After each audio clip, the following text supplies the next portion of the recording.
In 1973, a room full of preschoolers who loved to draw were handed shiny Gold Star awards for doing it. A few weeks later, most of them barely wanted to pick up a marker again.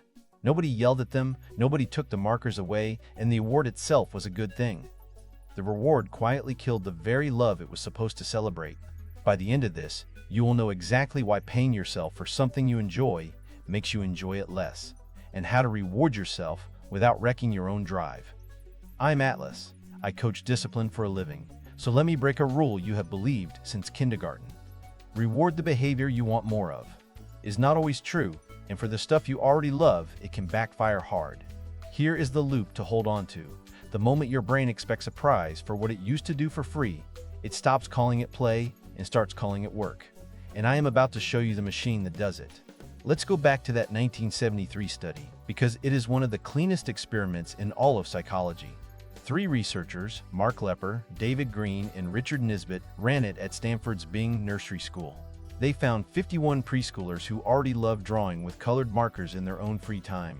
That last part matters, because these kids needed no bribe. They drew for the pure joy of it. The researchers split them into 3 groups. The first group was promised a fancy, Good Player Award, a certificate with a gold seal and a ribbon if they would draw. The second group drew and then got the exact same award as a total surprise, with no promise up front. The third group just drew, no promise, and no award at all. So far, it sounds like the first group got the best deal. Then came the real test, 1 to 2 weeks later, back in their normal classroom. The markers were quietly set out during free play, and the researchers secretly watched who reached for them. The kids who had been promised the award now spent about half as much time drawing as before. Half. The surprise award kids and the no award kids, meanwhile, drew just as much as they always had. Read that again, because it flips everything. The surprise reward did no damage. The expected reward, the one they were promised in advance, cut their love of drawing nearly in half. It was never the certificate that poisoned it. It was the promise. Psychologists gave this trap a name, the overjustification effect. And once you see the machine underneath it, you cannot unsee it. Your brain is constantly asking one quiet question: why am I doing this? When you draw for no reason, the only answer available is, because I like it. That answer is called intrinsic motivation, the drive to do something purely for its own sake. Now dangle a reward in front of the same activity. Suddenly, there is a louder, more obvious answer to, why am I doing this? I'm doing it to get the award. Your brain grabs the biggest, most visible reason in the room and quietly files the little internal one away. That is the overjustification. You now have more than enough reason to act, and the reward hogs all the credit. So your mind relabels the whole thing. What used to be play is now work you get paid for. And here is the cruel part: once something is filed under work for pay, the pay becomes the point.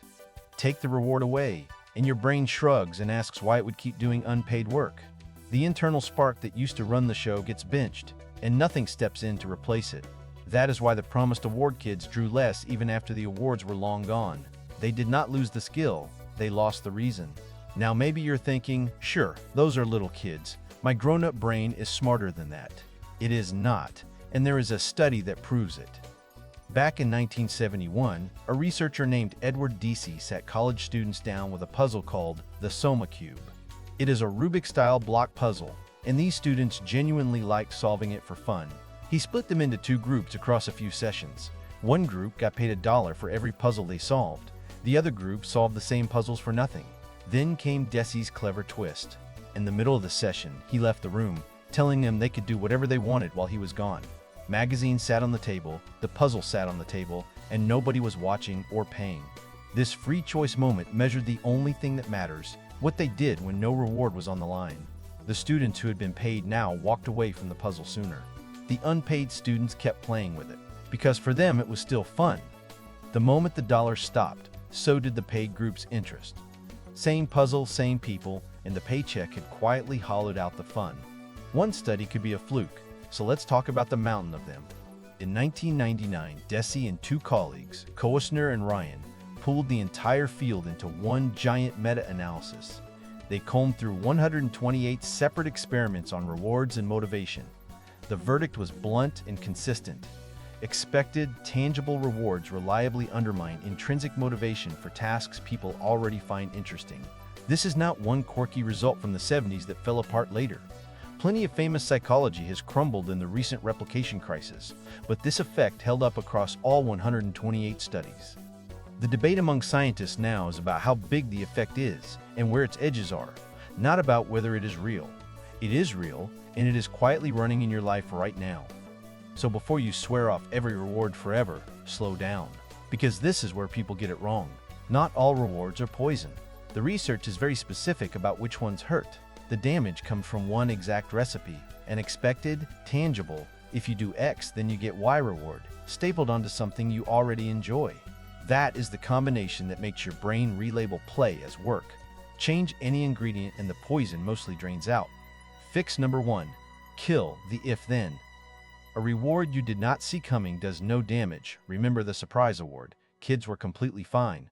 So do not promise yourself the treat before the work. Let it be an occasional surprise after, and your brain never files the activity as work for pay. Fix number 2. Trade cash and prizes for words. The research is clear that honest verbal praise and positive feedback generally do not undermine motivation and can actually boost it. Telling yourself, "That was sharp, I'm getting good at this," feeds the internal reason instead of drowning it. Fix number 3, and this is the big one. Stop paying yourself for what you already love. If a hobby lights you up, do not bolt points, streaks, and payouts onto every single session until it feels like a job. You can strangle a passion by overmanaging it with rewards it never needed. Protect the things you do for their own sake and let them stay yours. But here is the honest boundary, because rewards are not always the villain. For a task you find genuinely boring, one with no love to protect, a reward can absolutely help get you moving.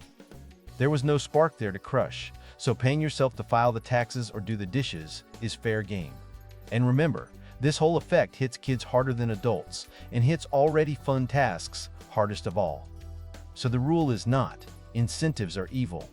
The rule is, do not bribe yourself for what you would happily do for free, because the real engine of discipline was never the prize at the finish line. It is protecting the part of you that wanted to run in the first place. You have felt this yourself, even if you never had a name for it. Think of the person who loved to bake until they opened a bakery and started to dread it. Or the kid who read for fun until reading became a chart of stickers and points. Or the gamer who adored a game until it turned into a grind of daily rewards and login streaks. In every case, the love was real first, and the reward showed up and quietly took the wheel. The fix is the same each time. Put the reward back in its lane and give the internal reason room to breathe. Reconnect with why you started, back before there was ever a prize attached to it. Reward the boring stuff, protect the beloved stuff, and never confuse the two. So here is the loop, closed. An expected reward for something you love makes your brain relabel play as work, and when the reward stops, so does the drive. The gold stars did not make those kids love drawing more. They taught them to draw for the star and then took the star away. So stop paying yourself for the things you already love and guard that spark like it is the whole game, because it is. Subscribe and I'll hand you one uncomfortable truth about discipline every week, the kind that actually changes something.